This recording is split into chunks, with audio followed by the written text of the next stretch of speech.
ଦେଖନ୍ତୁ ଆମେ ବର୍ତ୍ତମାନ ମେର ତୃତୀୟ ସପ୍ତାହରେ ଅଛୁ।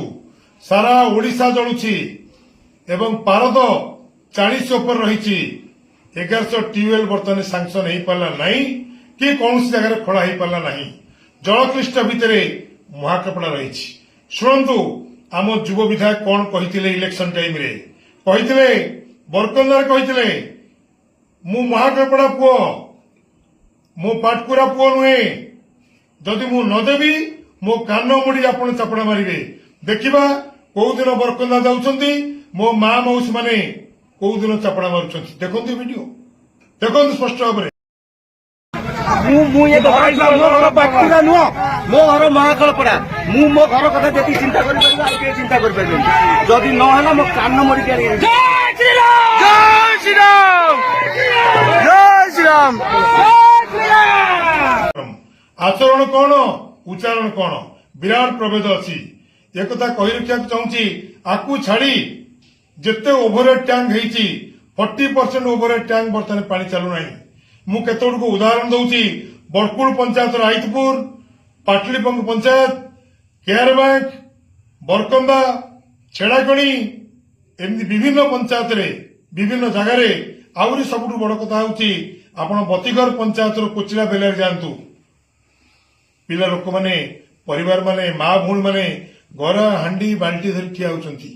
ମହାକାଳପଡ଼ାକୁ 5ଟି ନଦୀ ଘେରିଥିଲା ବେଳେ ଜଳକ୍ଲିଷ୍ଟ ଭିତରେ ମହାକାଳପଡ଼ା ରହିଛି। ଆଉ ଗୋଟେ ତଥ୍ୟ ଆପଣଙ୍କ ଆଗରେ ଦଉଛି ଯାହା ମଧ୍ୟ ଆପଣମାନେ ନିଜେ ଅନୁଶୀଳନ କରିପାରିବେ।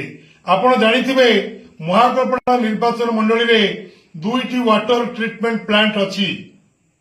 ଗୋଟିଏ ଫଙ୍କସନାଲ, ଗୋଟିଏ ଫଙ୍କସନ କରିନି। ଯଦୁପୁର ପଞ୍ଚାୟତର କଳାଗଡ଼ରେ ଗୋଟେ ୱାଟର ଟ୍ରିଟମେଣ୍ଟ ପ୍ଲାଣ୍ଟ ଅଛି। ପ୍ରତିଦିନ 90 ଲକ୍ଷ ଲିଟର ପାଣିକୁ ପ୍ୟୁରିଫାଏ କରୁଛି।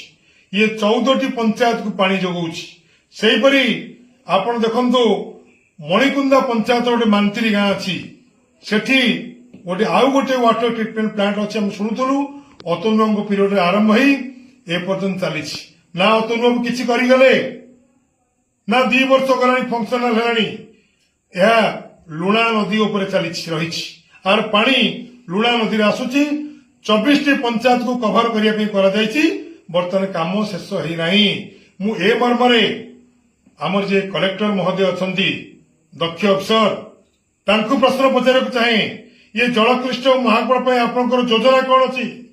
କମ ସେ କମ ଫ୍ରୁଟ ପ୍ରିଣ୍ଟ ଛାଡ଼ିକି ଯାଆନ୍ତୁ।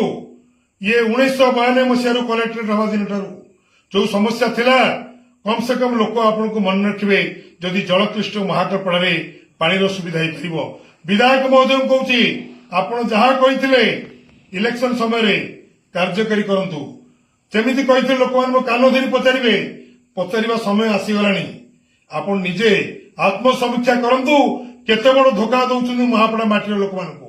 ତେଣୁ ଆପଣମାନଙ୍କୁ ସମସ୍ତଙ୍କୁ ଏ ଭିଡିଓ ମାଧ୍ୟମରେ ଅନୁରୋଧ, ଆପଣମାନେ ବିଚାର କରନ୍ତୁ ଇଏ ତଥ୍ୟ ସତ୍ୟ ଆଧାରରେ ଅଛି କି ନାହିଁ।